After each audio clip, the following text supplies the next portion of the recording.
नमस्कार, मैं हूं आलोक और आप देख रहे हैं सत्य हिंदी का न्यूज बुलेटिन। नजर डालते हैं अब तक की खबरों पर। राजस्थान में लोकसभा चुनाव को लेकर आज राजधानी जयपुर में कांग्रेस की बड़ी रैली का आयोजन होगा। आज जयपुर के विद्याधर नगर स्टेडियम में जनसभा होगी। सोनिया गांधी व राष्ट्रीय अध्यक्ष मल्लिकार्जुन खड़गे सभा को संबोधित करेंगे। इस सभा में कांग्रेस के चुनावी घोषणा पत्र न्याय पत्र को जनता के बीच लॉन्च किया जाएगा। पार्टी से जुड़े सूत्रों के अनुसार सुबह 11 से 2:30 बजे तक कांग्रेस की रैली होगी।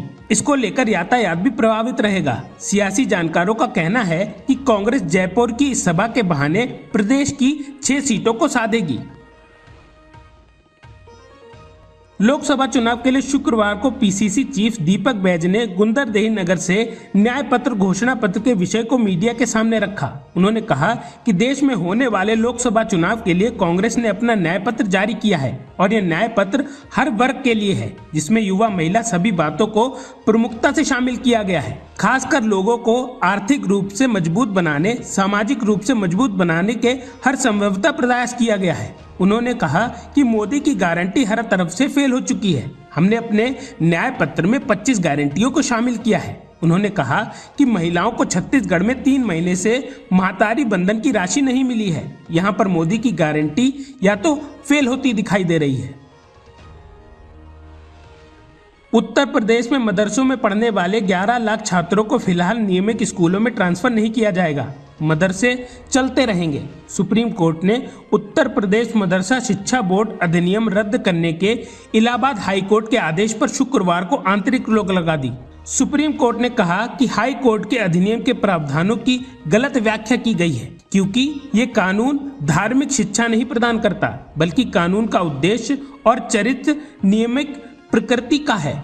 इन टिप्पणियों के साथ सुप्रीम कोर्ट ने हाई कोर्ट के आदेश पर आंतरिक रोक लगाते हुए याचिकाओं पर केंद्र सरकार, उत्तर प्रदेश सरकार और मदरसा बोर्ड को जवाब दाखिल करने के लिए नोटिस जारी किया है। क्लाइमेट एक्टिविस्ट सोनम वांगचू ने लेह में एलएसी से लगे इलाकों में पश्मीना मार्च निकालने का ऐलान किया है। 7 अप्रैल को निकाले जाने वाली पश्मीना मार्च में हजारों लोगों की शामिल होने की संभावना को देखते हुए लद्दाख प्रशासन ने लेह में धारा 144 लागू कर दी है। साथ ही इंटरनेट बैन का आदेश भी जारी किया है। आदेश के मुताबिक इंटरनेट सर्विस को 2G तक कम कर दिया गया है। यह आदेश लेह शहर और उसके आसपास के 10 किलोमीटर के दायरे में शनिवार शाम 6 बजे, रविवार शाम 6 बजे तक लागू होगा। मिडिल ईस्ट में जारी तनाव कम होने का नाम नहीं ले रहा है। इजराइल गजा के बीच पिछले 6 महीनों से जारी जंग अब थमने का नाम नहीं ले रही है। इस बीच एक और युद्ध का खतरा बढ़ गया है। ब्लूमबर्ग के मुताबिक ईरान ने इजराइल पर हमले की चेतावनी देते हुए अमेरिका को पीछे हटने को कहा है। ईरान का कहना है कि अमेरिका अलग हट जाए, क्योंकि वे सीरिया में अपने वाणिज्य दूतावास पर संदिग्ध इजरायली हमले के जवाब की तैयारी कर रहा है। इसी बीच मिडिल ईस्ट में ईरान के मुख्य प्रतिनिधि हिजबुल्लाह ने इजराइल को युद्ध के लिए तैयार रहने की चेतावनी दी है। बीजेडी ने बीते बुधवार को 5 लोकसभा सीट और 27 विधानसभा क्षेत्रों के लिए उम्मीदवारों की घोषणा की है।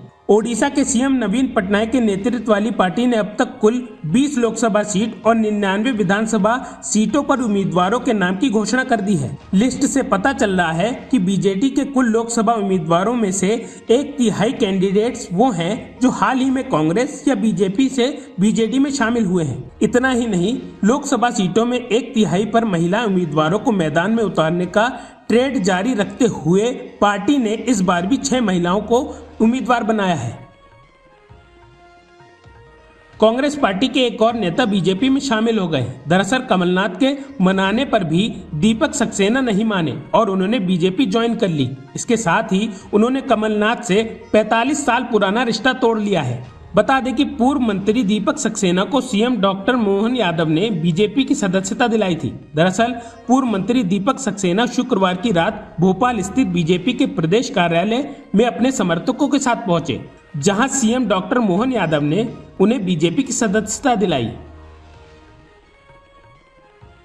ईडी ने झारखंड हाई कोर्ट से पूर्व मुख्यमंत्री हेमंत सोरेन द्वारा लगाए गए आरोपों की जांच सीबीआई को करने का अनुरोध किया है, जिसमें कहा गया है कि ईडी अधिकारियों ने एक वर्ग के अनुसूचित जाति, अनुसूचित जनजाति अधिनियम के प्रावधानों का उल्लंघन किया है। सोरेन ने रांची में पुलिस में एक शिकायत दर्ज कराई थी। जनवरी में उनके लिए नई दिल्ली स्थित आवास पर ईडी ने उन्हें और उनके पूरे समुदाय को परेशान एवं बदनाम करने के लिए तलाशी अभियान चलाया था। प्रधानमंत्री नरेंद्र मोदी शनिवार को प्रदेश में भाजपा के चुनाव प्रचार को धार देंगे। वह सुबह सहारनपुर में जनसभा को संबोधित कर भाजपा के लिए जन समर्थन जुटाएंगे। वहीं शाम को गाजियाबाद में रोड शो करेंगे। इससे पहले 31 मार्च को प्रधानमंत्री की जनसभा मेरठ में हो चुकी है। पुलिस ने फ्रेम किए हुए पोस्टर, बैनर लेकर रोड शो में पहुंचने पर पाबंदी लगा दी है। अदालत ने शुक्रवार को दिल्ली के मुख्यमंत्री अरविंद केजरीवाल की ओर से दायर अर्जी पर आदेश सुरक्षित कर दिया है।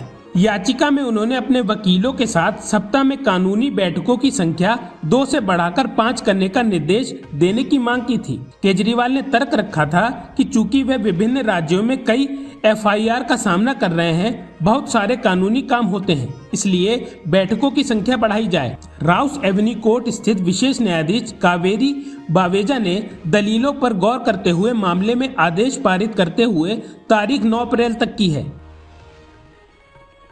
बिहार में विपक्षी दलों के महागठबंधन में वीआईपी शामिल हो गई है। वीआईपी महागठबंधन में शामिल आरजेडी कोटे में आई 3 सीटों पर चुनाव लड़ेगी। वहीं इस पर एलजेपी प्रमुख चिराग पासवान ने शुक्रवार को प्रतिक्रिया दी है। उन्होंने कहा कि पिछली बार हम 3 पार्टियों से मिलकर 40 में से 39 सीटों पर जीते थे। इस बार तो 5 दल हैं, हम बिहार की 40 की 40 सीटें जीतेंगे। बता दें कि बिहार के महागठबंधन में शामिल घटक दलों की संख्या बढ़ गई है। वीआईपी भी महागठबंधन में शामिल हो गई है। पटना में शुक्रवार को आयोजित एक संवाददाता सम्मेलन में इसकी घोषणा की गई।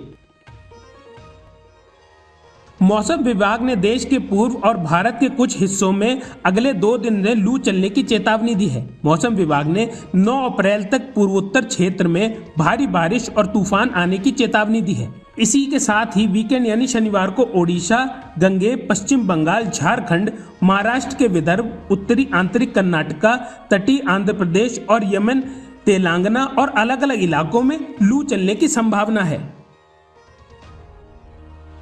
सनराइजर्स हैदराबाद ने चेन्नई सुपर किंग को 6 विकेट से हरा दिया है। चेन्नई ने पहले बल्लेबाजी करते हुए 5 विकेट पर 165 रन बनाए थे। जवाब में हैदराबाद ने 16 गेंदें शेष रहते हुए 4 विकेट खोकर लक्ष्य प्राप्त कर लिया। हैदराबाद के लिए मार्क मैन ने 36 गेंदों पर 4 चौके और 1 छक्के की मदद से 50 रन की पारी खेली। टीम को अभिषेक शर्मा और ट्रेविस हेड ने तेज शुरुआत दिलाई थी, जिसका फायदा टीम को मिला। अब तक की खबरों में बस इतना ही। आगे की खबरों के लिए बने रहिए सत्यहिंदी.com पर।